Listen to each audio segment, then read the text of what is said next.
Afghanistan. At the crossroads of the Silk Road, it gathered the treasures of the ancient world.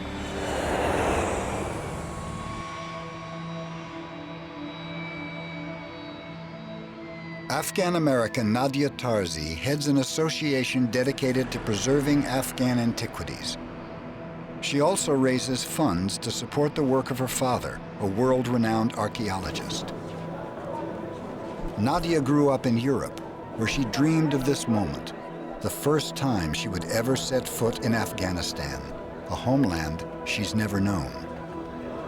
I've been waiting since I'm 13 to come here.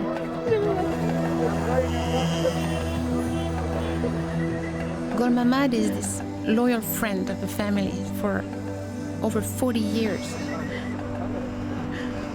To finally meet him, it's very emotional, because we've been longing to meet each other.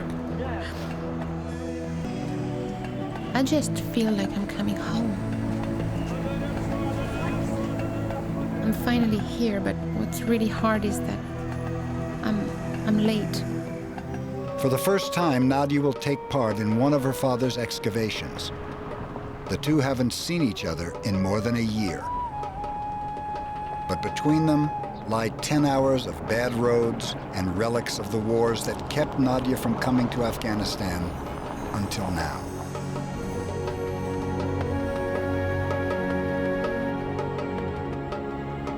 It's far more than what I expected and anticipated. It's more beautiful, it's more powerful. The people are even nicer than I could have imagined. It's a moment I've been waiting for my whole life, I think. That's my dad. Maintenant, je peux venir. Finalement, papa. C'est incroyable, là. J'ai tout regardé, j'ai pris des photos, j'ai pris 350 photos. The Tarzis reunion takes place in what has been called the world's most beautiful valley, Bamiyan. Here, nestled into the Hindu Kush mountain range, a 3-mile-long cliff.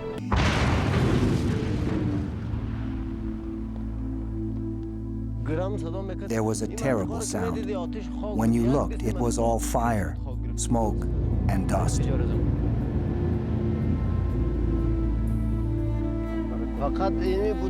Whenever I see these empty places, I feel as if it is the day of my death. I was thinking, my God, when will my death come? When will they drop me down, kill me, and bury me here? What a horrible time it was.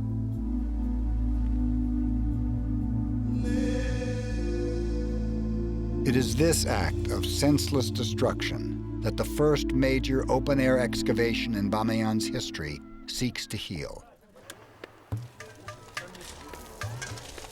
Discovering the sleeping Buddha would be sweet justice indeed, the best possible gift Dr. Tarzi could give his homeland. At the end of year 2, Tarzi struck pay dirt. Outlines of an immense structure unlike any he'd seen before. Could this be Xuanzang's monastery?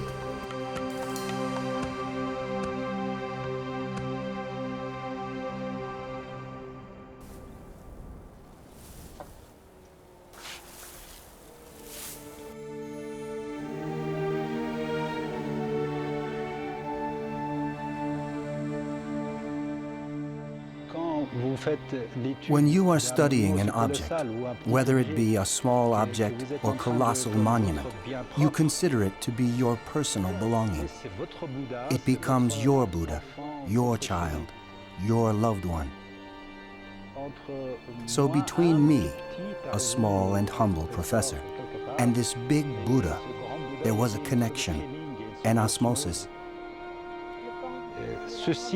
This feeling was destroyed by the stupidity of man.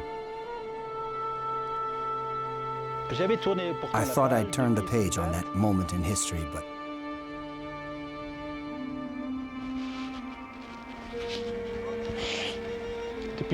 Since then, I've fought.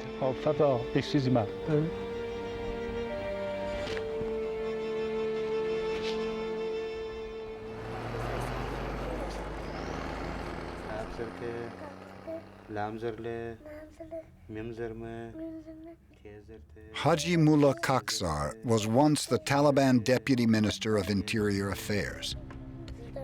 He recalls how the Taliban defeated chaos and crime with strict new rules. If a person makes a portrait of another person, on Judgment Day, Allah will tell him, "You have competed with me. Now give it a soul and make it come to life." The Taliban minister said, "If we find another film here, we will burn it along with you." Month after month, the staff sweated through surprise inspections and the Taliban's insatiable demand for films to burn. Their countrymen assumed the archive was lost. But when at last the Taliban fell, the archive's rescuers brought the negatives out of hiding. Hailed as heroes, they shrugged off the acclaim. But they saved their Taliban-era IDs as mementos of a time when they would have given their lives for the art they love. Even if we lost our heads, it would have been an honor and privilege. But we didn't allow our heritage to be destroyed. Why? A country which has no culture has no history.